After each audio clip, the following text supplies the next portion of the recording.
everyone, welcome to my channel. Thank you for being here. This is a bit of a different video today. I am traveling and didn't expect to have to film, but I wanted to make a video about what is happening right now in Venezuela. So in the early hours of Saturday morning, a large-scale United States military operation unfolded in Venezuela, culminating in the capture of Nicolás Maduro. The mission, conducted overnight and involving air, land, and sea forces, has sparked global attention and raised significant questions about international law, sovereignty, and regional stability.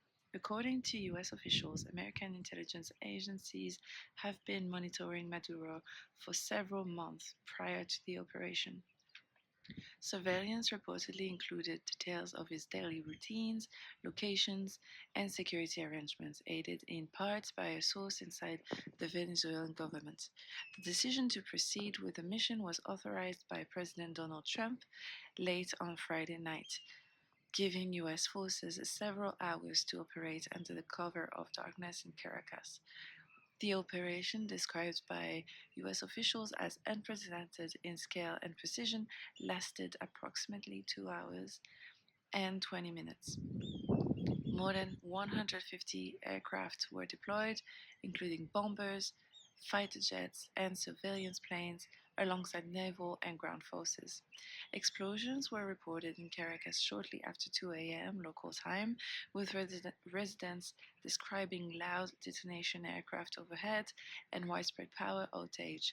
Social media footage later showed smoke rising over several parts of the city, and independent verification confirmed strikes at several strategic sites, including Generalissimo Francisco de Miranda Air Base, La Carlota Airfield, and the port of La Guera.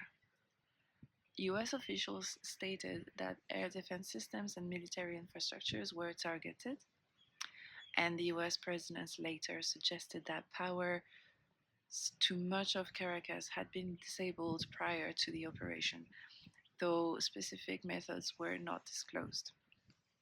As airstrikes continued, US Special Operation Forces entered Caracas and moved toward Maduro's residence. According to the US military officials, the compound was heavily fortified and defended.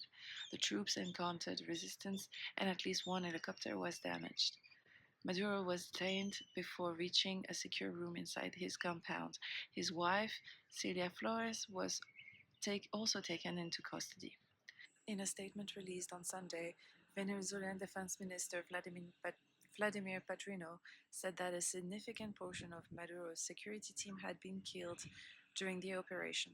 He also stated that Venezuelan soldiers and civilians died as a result of the US action. Trump later said that the situation could have resulted in Maduro's death had he resisted arrest. The exact number of casualties has not been confirmed, but reached 80 according to some sources. The operation drew immediate criticism from several international leaders. Brazil's president described the capture as a dangerous precedent for the international system. In the United States, the decision to proceed without prior congressional notification prompted criticism from some lawmakers, who questioned the legality of the action and the lack of clear post-operation strategy. The administration defended the decision, citing operational security concerns. The operation has renewed debate about the respect for international sovereignty and limits of military intervention. Recent US actions in the regions, including attacks on some small drug smuggling vessels, could have been a way for Trump to test the water, and without real challenge to his action, he seemed to have concluded that he could escalate the conflict. There are parallels to historical US policy in Latin America and references to the Monroe Doctrine, which has shaped American influence in the region during the 19th and 20th century. In the new national security policy of the US is a key element illustrating this return to blatant imperialist ambitions. For Venezuelans, the future remains uncertain. Key questions remain unresolved, including whether the United States will play a direct role in administrating the country, whether a new government will be installed or supported by Washington, and how Venezuela's vast oil resources will factor into future political arrangements. For now, Maduro's president, Delcy Rodriguez, has taken the political leadership in the country as interim president.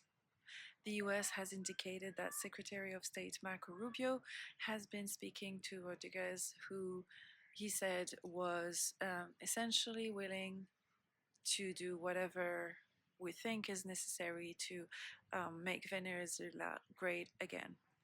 However, Rodriguez seemed less than cooperative in her own news conference later, where she denounced Maduro's detention as a kidnapping and stressed that Venezuela would not become a colony. On the other side, Trump reacted, saying that she really doesn't have a choice. He also indicated that, in his view, the opposition leader, Maria Corina Machado, a Nobel Peace Prize recipient, is not popular enough to lead the country. As international reactions continue to unfold, the long term consequences of the operation for Venezuela, the region, and global norms are still unclear. Trump has announced many times that the US needs Greenland for national security and even Canada. Could they be rapidly next on the list? So, thank you for watching. I hope you enjoyed it. I found it informative.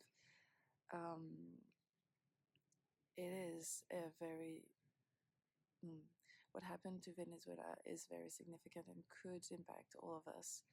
I hope at one point the Trump administration and himself will be held accountable. Maduro was a very strong and terrible dictator, and his removal could be a good thing for Venezuela, but it could also trigger a fight for power and for the right to become the next dictator. So let's watch this space and stay safe, and I will see you in the next video.